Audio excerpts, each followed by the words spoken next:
Yeah, yeah, yeah, yeah, yeah, yeah.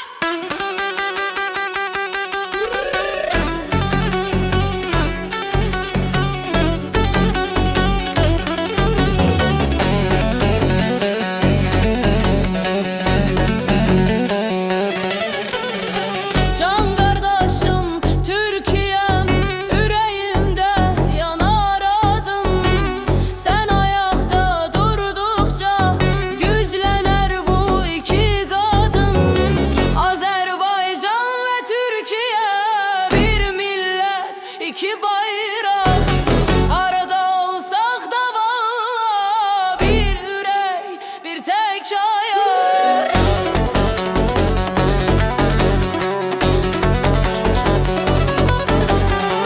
Senin dağların ses salar, Anadolu yeli eser.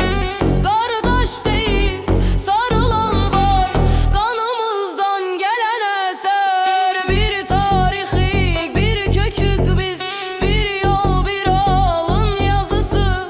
Sen güldükçe ben de gülerem, bu sevginin yok ayrısı.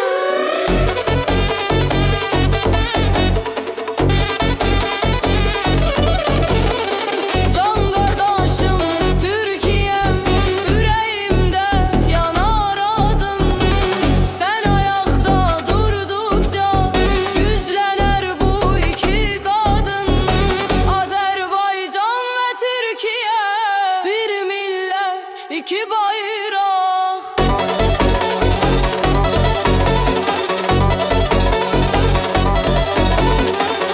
Gururunla eren kimi, gözlerinde köz var bilirem. Dostuna can verersen, kardeşine ömür vererem. Senin adın çekilende damarımda coşar kanım. Seninle nefes alır bu Azerbaycan olan canım. Ellerimiz göğe kalksa, güneşimiz bir doğular. Ardan gelse sert rüzgar, yanında durup savrular. Biz bölünmez bir varlığız, kardeşliğin izi. Yüreğimde taşıyorum, sen demişken biz birik. Can kardeşim Türkiye'm, dünyaya seslenir adın. Birlik oldukça valla dağlar bele keçir yadın. Azerbaycan,